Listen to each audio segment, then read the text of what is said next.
It's Teo Hernandez on the way back to the Dodgers. There's some rumblings. Let's talk about it. Let's get locked on Dodgers.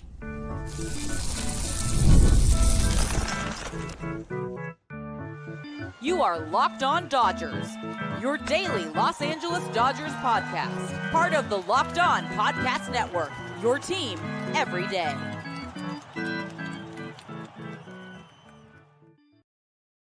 Yo, Dodger fans. Welcome to Locked On Dodgers. We are part of the Locked On Podcast Network, the number one local sports daily podcast network.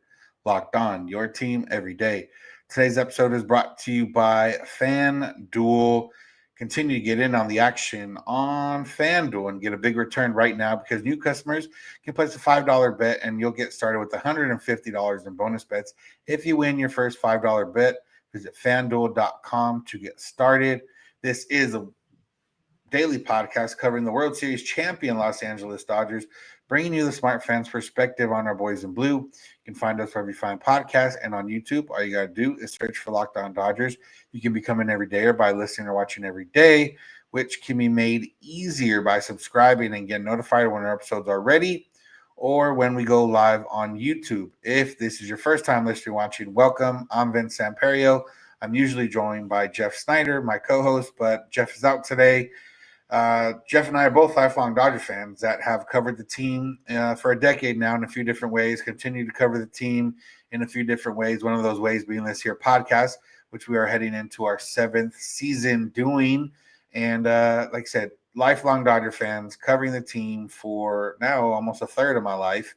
And, there's a lot to get into when it comes to the Dodgers, and we're here to bring you what we hope is a smart fans perspective every Monday through Friday or Sunday through Thursday, depending how the week goes. So we're going to talk about Teoscar Hernandez leading off today's episode. The Dodgers, as of now, on Thursday or Wednesday night, had not yet come to an agreement or nothing that close with Teoscar Hernandez. But we have gotten a couple rumblings recently. Ken Rosenthal reported the Dodgers could be looking to bring back Teoscar Hernandez on a 3-year deal in the $60 million range. Dave Vassay of AM 570 was talking, and he on Petros and Money, and he said, quote, my understanding, talking to people around the league, they expect Teoscar Hernandez to re-sign with the Dodgers, added in some other things and said, as my understanding is the Dodgers and Teoscar are very much engaged in trying to nail the final details of a contract. Things are looking good for Teoscar Hernandez and the Dodgers to be back together. And while this is not a surprise, and I don't think it, some might take this, if the Dodgers do sign Teoscar, as a sign of concession for Juan Soto. I still don't think one means not the other. I think if the Dodgers want to get both, they would get both. Realistically, does it mean one or the other? Maybe, but I wouldn't rule anything out. But either way, there's no surprise here. Teoscar Hernandez really wanted to be back with the Dodgers, and the Dodgers seemingly want to bring Teoscar Hernandez back. He was a big part of the 2024 season and a big part of the 2024 postseason. And, you can honestly say the Dodgers maybe don't win the World Series if Teoscar Hernandez wasn't around. So, but rather than talk about him and the fit and everything, like, we know he's a fit. We know the Dodgers want him back. We know the fans want him back. Jeff and I both want him back. And the contract is really what it comes down to. And, Rosenthal laid out a 3-year, maybe in the $60 million range. And, that's similar to maybe what I had in mind in the sense of how the Dodgers are going to bring back Hernandez. 3 years seems like the most they'd give him guaranteed. I'm sure them, in a potential deal, an option for a 4th year could be something to consider, or could be something that ends up getting done. But 3 years for sure kind of puts you and him in the timeline of where the Dodgers are at right now, which is maximizing the window, and Freddie Freeman's still under contract. And, Freddie Freeman is still under contract for at least those 3 years. And then, like you said, you already have Mookie Betts and Will Smith and Shohei Ohtani locked up on the offensive side. You have Yamamoto, you have guys now, you have Blake Snell locked up on the other side, as well as, all the rookies and guys on contracts, and Dodgers still have team control. Most of this core of the main players is locked in, and that would get Teoscar locked in for those 3 years. The questions with him are defense, and we've seen him play better in right field than left field. As of now, the Dodgers seem to have an opening in right field and left field. So if Teoscar does sign, it would default put him in right field at the moment. If nothing else happens, then the Dodger would adjust accordingly. If the plan really is for Mookie Betts to play in the infield, then right field is open for Teoscar. And if they don't get somebody else to kind of go around with it, then maybe Dalton Rushing finds himself out there in left field, start the season, or the Dodgers. There's a lot of different routes they can go, but if it comes out to 3 years, 60 mil, 20 mil a year, that's a no brainer, slam dunk, deal to get done with Teoscar Hernandez, because realistically, he could probably warrant 3 years and 75 mil, or 3 years and up to 90, maybe not up to 90 mil, but 75 mil for sure. 25 mil a year AAV is definitely something that would seemingly be something he can get out on the market once. It's a tricky thing where the Dodgers are at right now, and I think if they sign Teoscar right now, it would be similar to signing Blake Snell at the time that they signed Blake Snell, which is to get out ahead of it. Because let's just say Juan Soto decides this weekend, whatever team he doesn't sign with becomes another team that is going to go after Teoscar Hernandez, and another team that will probably have some money, itching to be spent, and could up an offer to Teoscar in that sense. So I do think the Dodgers would be better off signing Teoscar, like I said, knowing that if you sign Teoscar, it doesn't affect anything on the Juan Soto market, assuming you're wanting to pay money, which is all it would cost, extra money and luxury tax money, and all that type of stuff.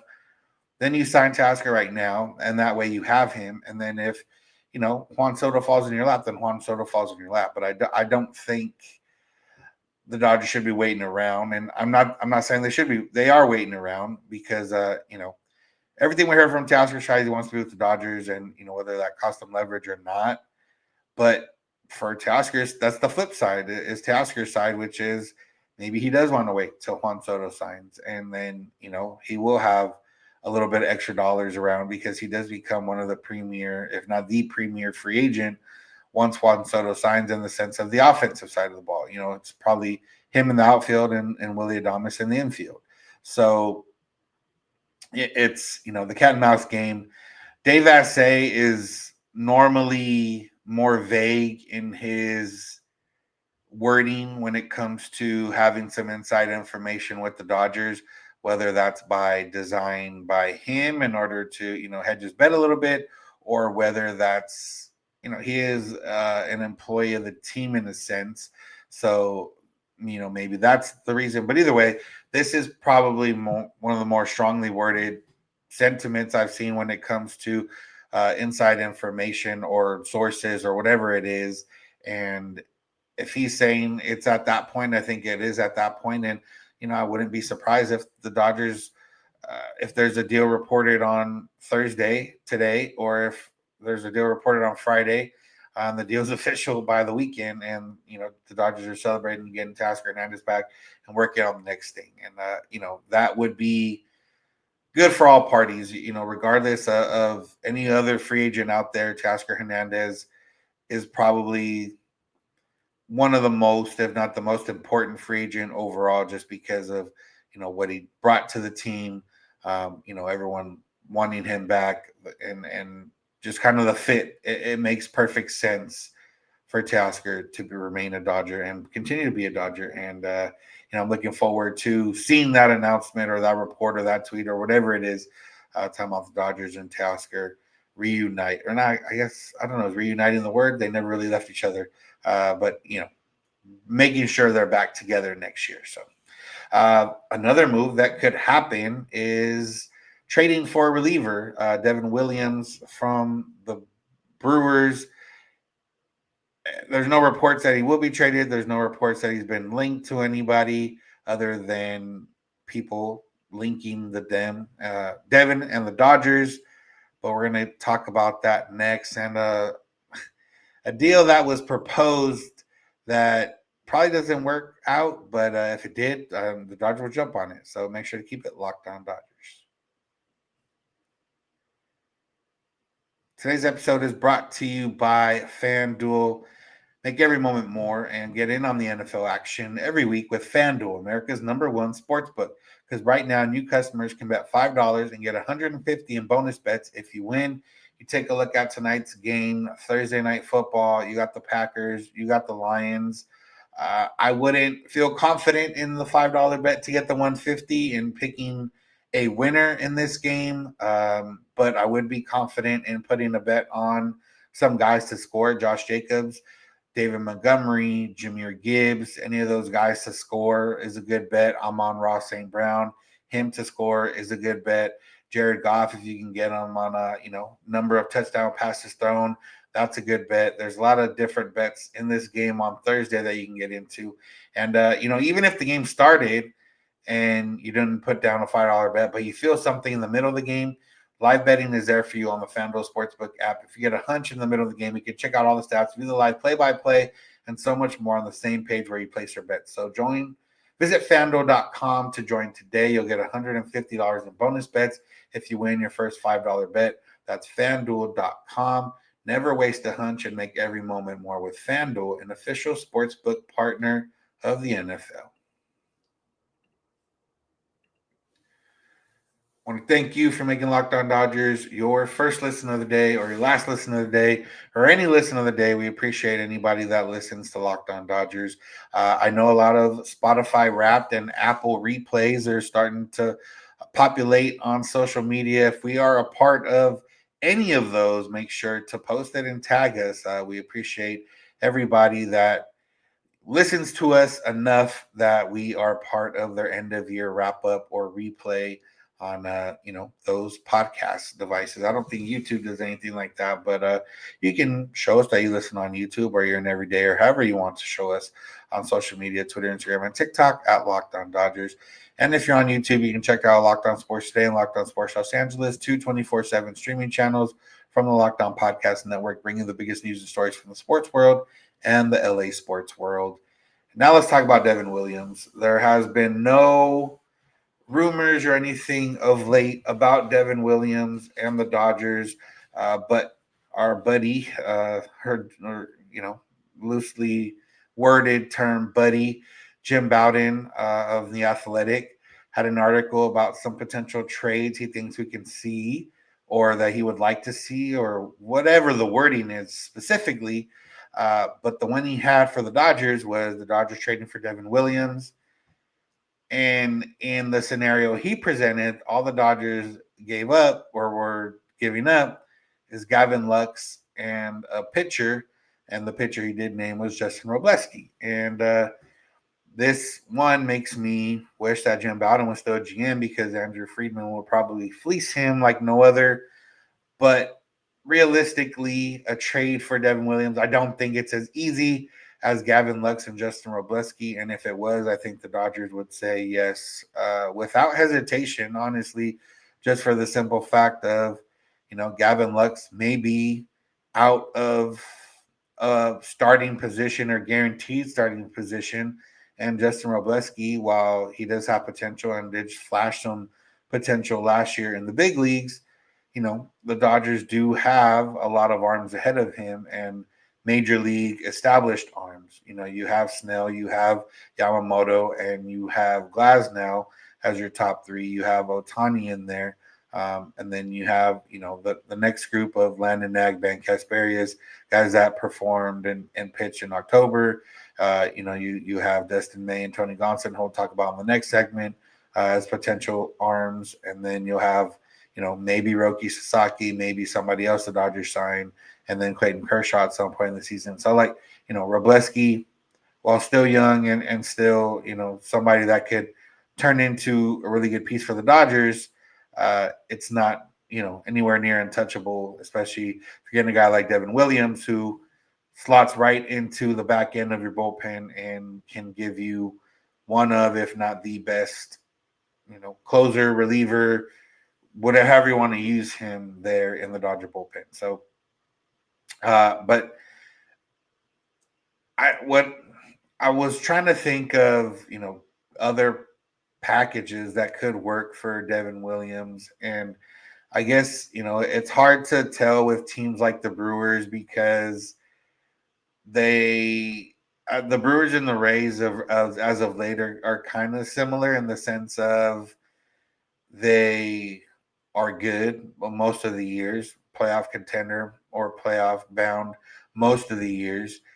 They do trade guys before they get too expensive. Um, and you don't know if they want guys that are going to be contributing right now or contributing a little bit down the line. And, I think that's kind of where you get stuck.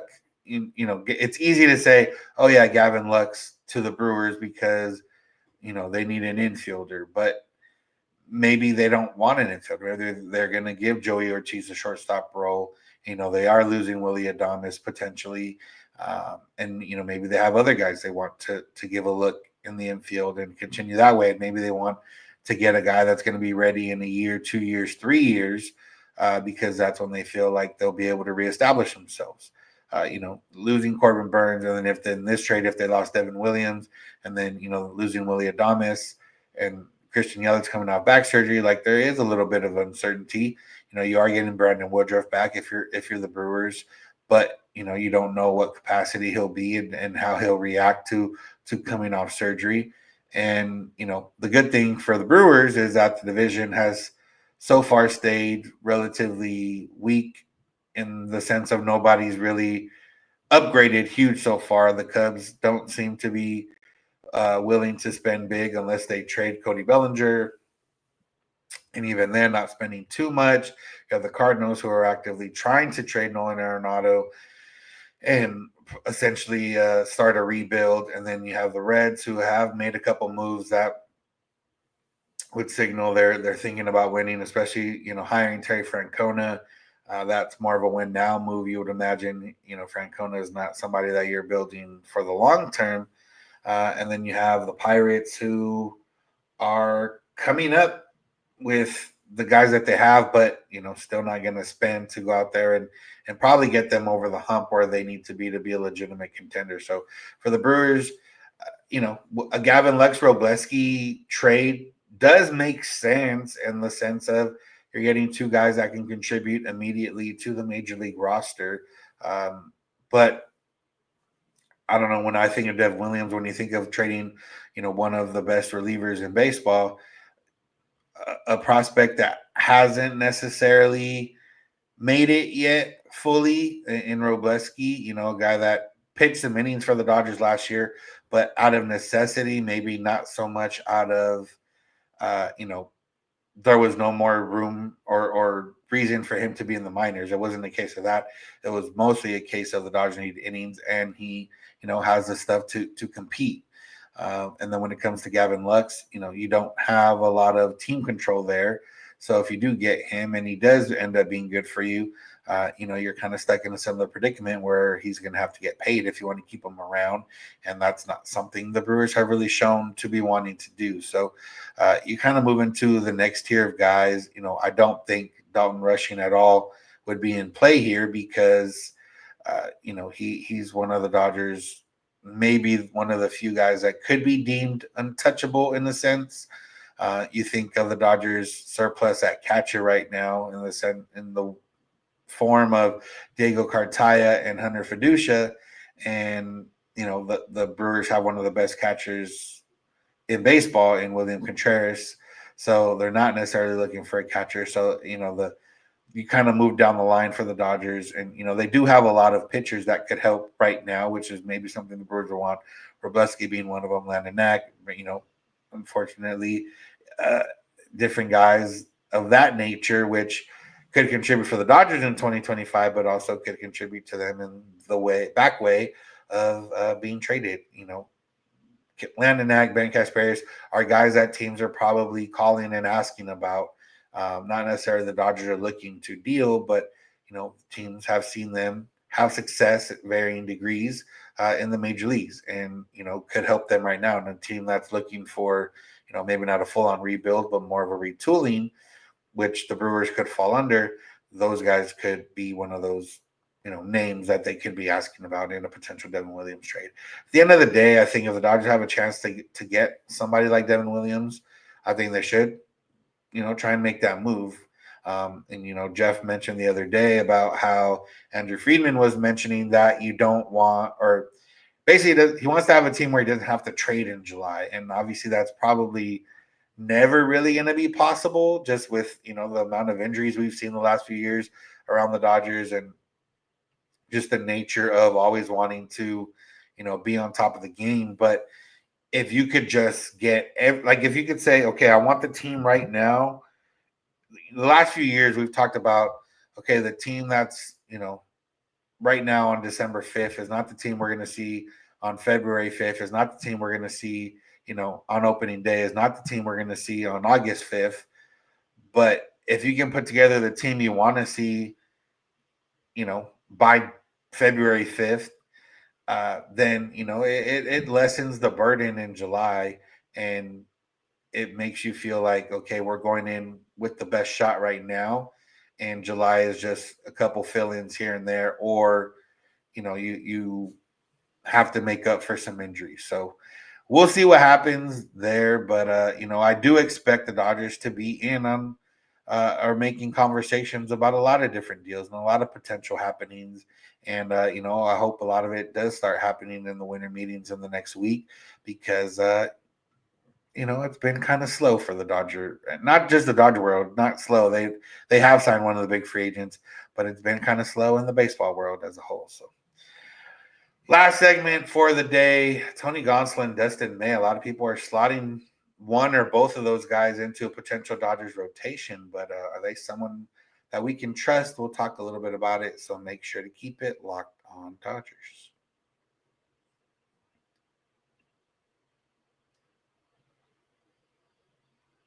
I want to thank you for being an everydayer. If you are one an everydayer, it's just someone that listens or watches every day. You can make that easier and show up by subscribing wherever you get podcasts and on YouTube. And remember, you can go beyond the podcast, become a Locked On Dodgers insider at joinsubtext.com/LockedOnDodgers. It's a few bucks a month text message based service where we're keeping you up to date on the Dodgers. We're scrolling and being alive and looking alive on all the internets and the Twitters and everything else in order to bring you the latest news and rumors and updates and thoughts about the Dodgers. Join subtext.com/LockedOnDodgers. All right, so let's finish up. Like I said, talking about Tony Gonsolin, talking about Dustin May, and when the Dodgers signed Blake Snell, and there was a lot of people talking about this Dodger rotation. Well, one, it's probably going to be a 6-man rotation, and two, just how talented it could be. And you see Tony Gonsolin's name in a few of those graphics or social media posts or whatever it was, and you think, man, like as of right now, obviously, yeah, Tony Gonsolin might be in the Dodgers rotation, and you start to think about Dustin May. I feel like those two guys are kind of combined into each other, not combined into each other in the sense of they're the same guy, but they're similar, came up similar times, delivered similar outings, delivered in different ways. Both were part of the 2020 team that won it all, and then both have dealt with injuries the last couple of years. And one right now, if you had asked me, is Tony Gonsolin or Dustin May going to be in the Dodgers starting 6-man rotation on opening day? I would say yes, with the caveat that means Shohei Ohtani's not ready for opening day. Because the way you have it right now, you have Snell, Glasnow, and Yamamoto, and then you'd have Ohtani, and then you would have Gonsolin or Dustin May or somebody else. I think if the question's more for what can we expect out of them? And that's what we don't know. Like I personally, I think the Dodgers have been stuck the last few years between what's best for the team in the immediate and what's best for the team looking at the big picture. One of those things being last year with Kyle Hurt. I think Kyle Hurt should have been made a reliever from the beginning of the season and not messed around with. I think maybe if you wanted to make him a 2 inning reliever, then okay, but he should have been a reliever. He shouldn't have been thinking about starting anymore. And I don't think that contributed to the injury. I just think if he was going to get hurt, he was going to get hurt. But I think that's where they were kind of stuck because like, okay, well, we might need a starting pitcher later on or right now. So let's keep him as a starter. I think Dustin May should 100% be made into a reliever and focus only on that. Focus on either multi-inning relief, which means you're going to pitch once, maybe twice a week, or being a legitimate reliever where you're pitching, normal 2-3 times a week. Just for the fact of at this point, you're trying to just get as much value as you can from Dustin May. And I don't know if that comes in a starter role where he could potentially get hurt again. And it's hard to think of guys like that and say, oh, well, we don't want him to get hurt. So, we might put him in a lesser valuable position. But I don't, at this point, the Dodgers just proved that. I don't think there's a lot of value difference between a reliever and starter, especially when it gets down to October. And I do think that Dustin May has the stuff to be a legitimate reliever because he can focus on, one or two of those pitches that he has. He can focus on throwing hard still and not worry about all the other stuff, not worry about having to land that third or fourth pitch, not worry about, having to save some in the tank in the first few innings to make it into the fifth, sixth inning. So that's how I feel about Dustin May. Tony Gonsolin, I honestly have no idea what to think. A lot of his stuff wasn't smoke and mirrors, but it wasn't necessarily, it didn't feel dominant. It felt like he, has a really good splitter and that maybe helped him out a little bit because you look at the 2022 season when he was an all-star and he had a 2.14 ERA, but his FIP was 3.28, which means obviously he was pitching a little bit over his head. You look at his rookie year when he had a 2.31 ERA and he had a FIP of 2.29. His stuff definitely looked a lot better there and played a lot different. He had 46 strikeouts in 46.2 innings, 119 strikeouts in 130 innings in 2022, which is not too far off and not a terrible strikeout rate. And then you look at 2023, which maybe can be thrown out a little bit. He had a 4.98 ERA, a 5.43 WHIP, so still outperformed, but not quite the difference as the 2022 season. But that year, just 82 strikeouts in 103 innings. So with Gonsolin, I think the fact that they were at least mentioning his name late in the year last year, obviously it was because the Dodgers had a lot of injuries and there was a lot going on. But, if he was progressing to the point where they thought he might have a chance or was even getting ready to have that chance, I think that's good in the sense of the progression from Tommy John surgery or the surgery that he got. But I don't know if that means he is ready to go full bore. And the good thing with the 6-man rotation is that you don't need guys to go full bore necessarily because they're not making 30, 32 starts. They're making more 26, 28 starts. The way the Dodgers handle pitchers, maybe even more 20 to 25 starts. With Gonsolin, it's just going to be a matter of how he recovers. Every guy recovers differently. For the most part, these days, guys recover and are able to get back to who they were, but it doesn't always happen. And, for a guy that relies on one pitch to kind of really be the driving force of his success, you have to make sure that pitch is still intact. And we don't know if it is or not. We're hoping that it is, but I don't know. It's not that I discredit what Tony Gonsolin's done to this point in the majors. I just feel like, man, can we really trust him as a starter? Just because we have seen a lot of those years, all-star years for Dodger pitchers that, haven't necessarily parlayed itself into long-term success, a la Ross Stripling, a la Alex Wood, like those guys had really good years, standout years, all-star years with the Dodgers, but haven't really or didn't really sustain that all-star level. And for a couple of the other guys didn't necessarily even sustain uh, top four starter level. It's just the way it goes sometimes. So, but I'm hoping, I'm hoping that everybody stays healthy. I'm hoping that everybody recovers well, and I'm hoping that everybody, brings what they need to bring. But I do think that, and we've said this before, the Dodgers are definitely going to have to sign one more starting pitcher. Um, and that's not counting Roki. Like, I'm counting Roki Saki basically as a wild card bonus. The Dodgers are going to operate their entire offseason the way they would have operated if Roki Saki wasn't going to be posted, because of the deal structure that Roki comes with. Like, it's not going to cost you much, and it doesn't really matter because it doesn't cost you the money that signing. Like, if you needed to sign two pitchers right now, yeah, it would probably cost you a little bit because it depends where tier you're in. But either way, what tier you're in, you're going to have to pay for it. With Roki Saki, you're not paying anything other than, league minimum the first couple years.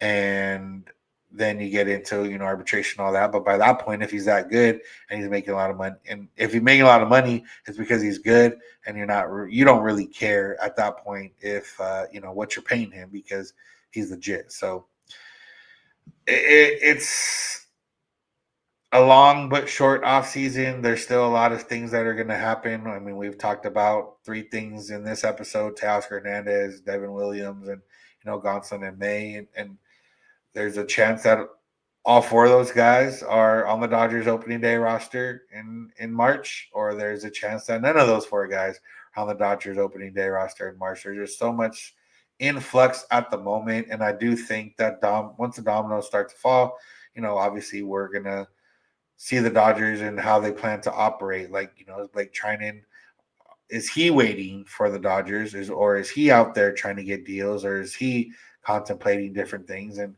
the way the Dodgers are going to build this roster is going to be very interesting. The way it is right now, considering the fact that they, as of right now, on the 40-man roster, they have 13 position players and Shohei Ohtani listed as a two-way player on the entire roster. So obviously those, James Outman, Chris Taylor, Hunter Fiducia, Diego Cartaya, those guys aren't going to be huge factors in the Dodgers plans, or factors at all. So you got to imagine other things are coming, and all we can do is sit back and wait. So that's going to do it for today's episode. Thank you all for listening. Thanks for making Locked On Dodgers your first listen of the day. Make sure to find us where we get podcasts and on YouTube. Make sure to go beyond the podcast. Come on Locked On Dodgers Insider at joinsubtext.com/Locked On Dodgers. Get text directly from us, keeping you up to date on the Dodgers.